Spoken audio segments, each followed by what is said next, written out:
Chapter 11. The Americas on the Eve of Invasion. If you climbed the steep stairway to the temple at its summit and looked out from atop the great pyramid at its center, you could see that the splendid city of Tenochtitlan, capital of Aztec Empire, rose from two islands in a large lake, figure 11.1. All around its shores were densely settled towns and cities surrounded by cultivated fields. Canoes constantly traversed the lake and entered the city through a maze of canals. Large crowds trod across the causeways that linked the city and its market to the shores, and in some marshy areas, complex farming on floating gardens kept thousands of peasants at work. The Mexica or Tenochtitlan people, sometimes called the Aztecs, who built the city, considered it the foundation of heaven. For them, it was a sacred space as well as a thriving metropolis and the heart of their empire. When the first Europeans saw Tenochtitlan in 1520, the city had a population of over 150,000 and covered about 5 square miles, making it as large as contemporary Seville or Paris. The first Europeans who saw it were amazed. Some of them compared the city and its canals to Venice. Hernan Cortes, the Spanish captain who first entered the city, reported the stone, masonry, and woodwork are equally good. They could not be better anywhere. His companion, the foot soldier Bernal Diaz de Castillo, a man usually given to plain speech, could not hide his admiration. Gazing on such wonderful sights, we did not know what to say, or whether what appeared before us was real. For on one side, on the land, there were great cities, and in the lake ever many more, and the lake was crowded with canoes, and in the causeway were many bridges at intervals, and in front of us stood the great city of Mexico. Diaz del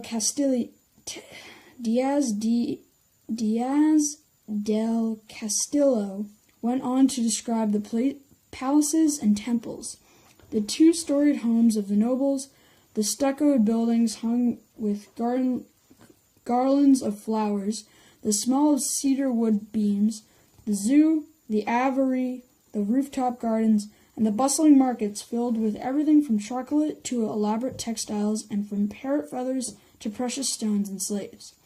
The hum of the crowd in the great market, he said, could be heard miles away. Of course, there was much about the city that he did not understand, such as the fact that each city ward was controlled by a king group that cared for its temples, shrines, and palaces. Later, he came to understand that the purpose of temples was for ceremonies of human sacrifice, which he found appalling, but his overall impression was one of admiration and wonder. Tenochtitlan, clearly a great urban center, was the largest of about 50 such city-states that dotted central and southern Mexico. They were the heirs of the long development of civilization in the Americas, a process that seemed to have taken place in relative isolation from the other centers of world history. By 1500, the Americas were densely populated in many places by peoples long indigenous to the New World. These people were later called Indians. That term, of course, is derived from a mistake Columbus made when he thought he had reached the Indies, what Europeans called India and the lands beyond. But the label is also misleading because it implies a common identity among the peoples of the Americas that did not exist until after the arrival of Europeans. Indian, as a term to describe all the peoples of the Americas, could have a meaning only when there were non-Indians from which to distinguish them. Still, the term has been used for so long and is still in use by many Native Americans today that we will continue to use it along with the term Native Americans to describe the early peoples of the Americas. As should already be clear, There were many different peoples with a vast array of cultural achievements. The variety of cultural patterns and ways of life of pre-Columbian civilizations make it possible to discuss each in detail here. We can focus on a few areas where major civilizations developed, based on earlier achievements. By concentrating on these regions, we can demonstrate the continuity of civilization in the Americas. This chapter examines in some detail Mesoamerica, especially Mexico, and the Andean heartland. In both these areas, great imperial states were in place when European expansion brought them into direct contact with the Old World. Discussed in less detail are a few areas influenced by the centers of civilization and some whose development seem to have been independent of them, to provide an overview of the Americas on the eve of invasion. Post-classical Mesoamerica, 1000 to 1500 CE. With the collapse of Teotihuacan in central Mexico and the abandonment of the classical Maya cities in the 8th century CE, Mesoamerica experienced significant political and cultural change. In central Mexico, nomadic peoples from the north took advantage of the political vacuum to move into the richer lands. Among these peoples were the Toltecs, who established a capital at Tula about 968. Toltec culture adopted many features from the sedentary peoples and added a strong militaristic ethic. This included the cult of sacrifice and war that is often portrayed in Toltec art. Later, Mesoamerican peoples, such as the Aztecs, had some historical memory of the Toltecs and thought of them as the givers of civilization. However, the archaeological record indicates that Toltec's accomplishments were fused or confused with those of Teotihuacan in the memory of the Toltec's successors. The Toltec heritage. Among the legends that survived about the Toltecs were those of Topelidzin,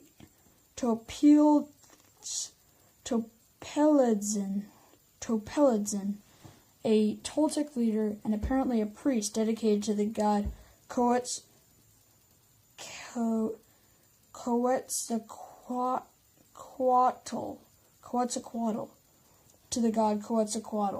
the feathered serpent, who later became confused with the god himself in the legends. Apparently, Topelidzin, a religious reformer, was involved in a struggle for priestly and political power with another faction. When he lost, Topelidzin and his followers went into exile, promising to return in the future to claim his throne on the same date. Within the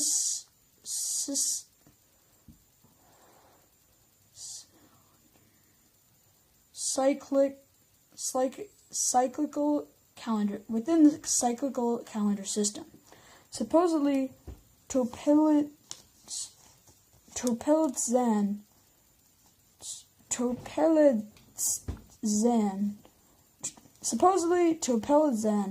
and his followers sailed for Yucatan. There is much evidence of Toltec influence in that region. The legend of Tolopadzin /Quetzalcoatl was also well known to the Aztecs and may have influenced the response when the Europeans arrived. The Toltecs created an empire that extended over much of central Mexico, and their influence spread from their capital, Tula, to areas as far away as Guatemala. Figure 11.1. About 1000 CE, Chichen Itzi in Yucatan was conquered by Toltec warriors, and it and several other cities were ruled for a long time by central Mexican dynasties or by Maya rulers under the Toltec influence. Toltec influence spread northward as well. Obsidian was mined in northern Mexico, and the Toltecs may have traded for turquoise in the American Southwest. It had been suggested that the great Anasazi adobe town at Chaco Canyon in New Mexico was abandoned when the Toltec Empire fell, and the trade in local turquoise ended. How far eastward Toltec influence spread is a matter of dispute. There were contact between Mesoamerica and the elaborate culture and concentrated towns of the Hopewell peoples of the Ohio and Mississippi valleys. Scholars disagree. Eventually, in the lower Mississippi Valley from about 700 CE, elements of Hopewell culture seem to have been enriched by external contact, perhaps with Mexico. The Mississippian culture, which flourished between 1200 and 1500 CE, was based on maize and bean agriculture that probably spread from Mexico. Towns usually located along rivers had step temples made of earth, and sometimes large burial mounds. Some of the burial sites include well-produced pottery and other goods, and some burials seem to have been accompanied by ritual executions or sacrifices of servants or wives. This indicates social stratification in the society. Cahokia, near East St. Louis, Illinois, covered 5 square miles and may have had more than 30,000 people in and around its center. Its largest earthen pyramid, now called Monk's Mound, covers 15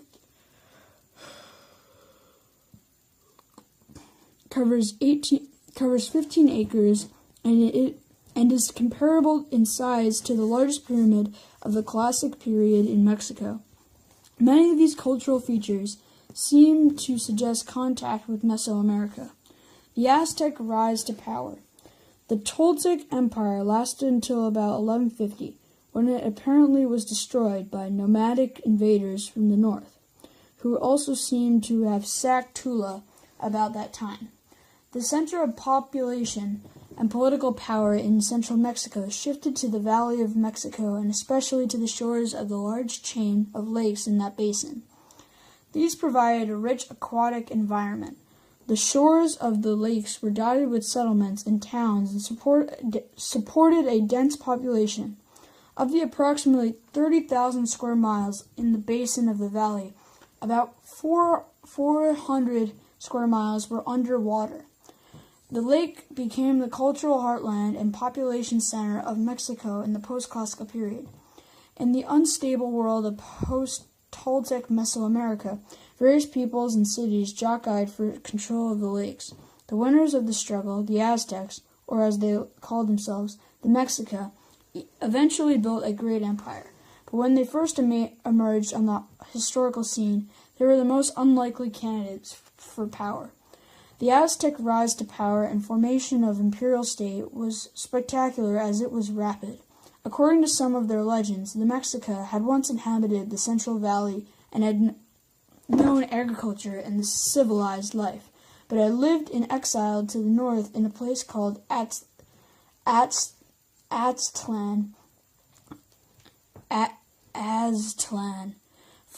from whence we get the name Aztec. This may be an exaggeration by people who wanted to lay claim to a distinguished heritage. Other sources indicate the Aztecs were simply one of the nomadic tribes that used the political anarchy after the fall of the Toltecs to penetrate the area of sedentary agricultural peoples. Like the ancient Egyptians, the Aztecs rewrote history to suit their purposes. What seems clear is that the Aztecs were a group of about 10,000 people who migrated to the shores of Lake Texcoco, map 11.1, in the Central Valley of Mexico around 1325. After the fall of the Toltec Empire, the Central Valley was inhabited by a mixture of peoples. Chichimec migrants from the northwest and various groups of sedentary farmers. In this period, the area around the lake was dominated by several tribes or peoples organized into city-states. Much like medieval Europe, this was a world of political maneuvers and state marriages, competing powers and shifting alliances. These political units claimed authority on the basis of their military power and their connections to the Toltec culture. Many of these peoples spoke Nahuatl, the language the Toltecs had spoken. The Aztecs had spoke this language, a fact that made their rise to power and their eventual claims to legitimacy more acceptable. In an intrusive and militant group, the Aztecs were distrusted and disliked by the dominant powers of the area, but their fighting skills could be put to use, and this made them attractive as mercenaries or allies. For about a century, the Aztecs wandered around the shores of the lake, being allowed to settle for a while and then driven out by more powerful neighbors. A period of warfare, the Aztecs had a reputation as tough warriors and fanatical followers of their gods, to whom they offered human sacrifices. This reputation made them both valued and feared. Their own legends held that their wanderings would end when they saw an eagle perch on a cactus with a serpent in its beak. Supposedly this sign was seen on marshy islands in Lake Texcoco, and there on that island and one nearby, the Mexica settled. The city of Tenochtitlan was founded around 1325. From the secure base, the Aztecs began to take a more active role in regional politics. Serving as mercenaries and then allies brought prosperity to the Aztecs, especially to their ruler and the warrior nobles, who took lands and tribute from conquered towns. By 1428, the Aztecs had emerged as independent power. In 1434, Tenochtitlan created an alliance with two other city-states that controlled much of the central plateau.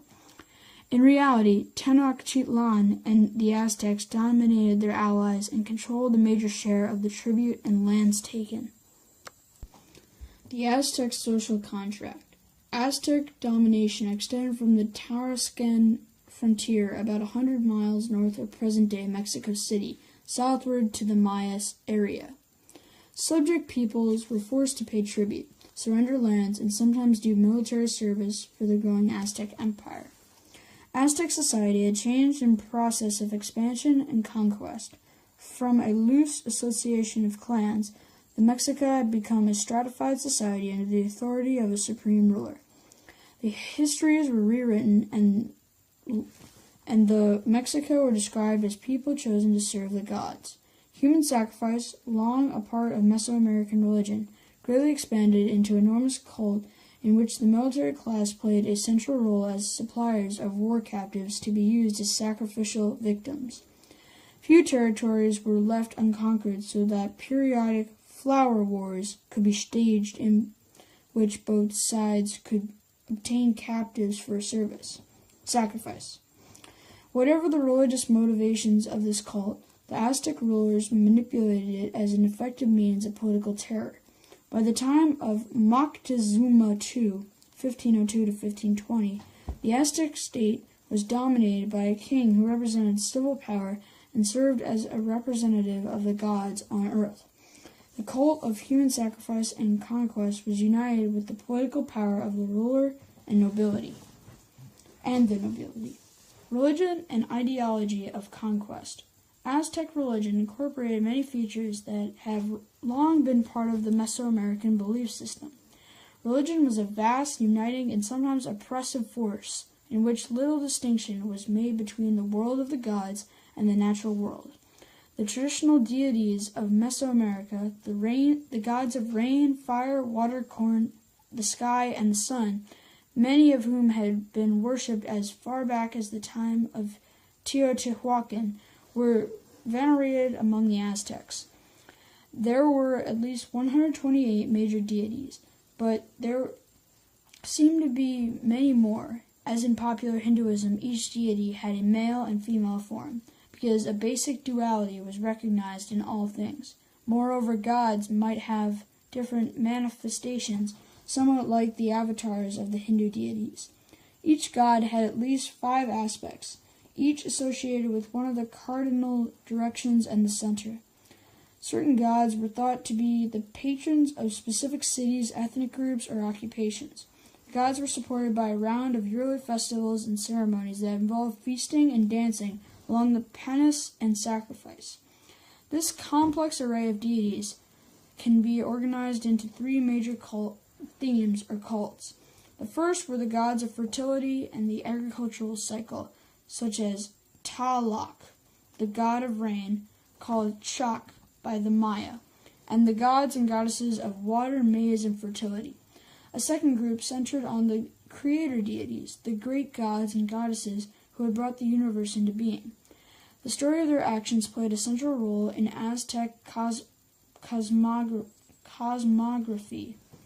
Much Aztec abstract and philosophical thought was devoted to the theme of creation.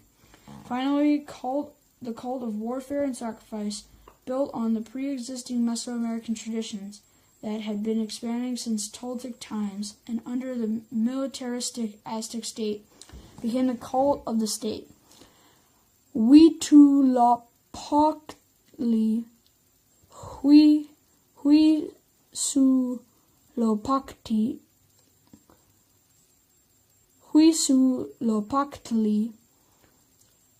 Huitzilopochtli, the Aztec tribal patron, became the central figure of this cult. The Aztecs revered the great traditional deities such as Tlaloc and Quetzalcoatl, the ancient god of civilization, so holy to the Toltecs, but their own deity, Huitzilopochtli, this paramount. The Aztecs identified him with the sun god, and they saw him as a warrior in the daytime sky, fighting to give life and warmth to the world against the forces of the night. To carry out that struggle, the sun needed strength. To carry out that struggle, the sun needed strength. And just as the gods had sacrificed themselves for humankind, the nourishment the gods needed most was that which was most precious, human life in the form of hearts and blood. The great temple of Tenochtitlan was dedicated to both Huitzilopochtli and Tlaloc, the tribal deity of the Aztecs and ancient agricultural god of the sedentary peoples of Mesoamerica, were thus united. In fact, although human sacrifice had long been a part of Mesoamerican religion, it expanded considerably in the post-classical period of militarism. Warrior cults and the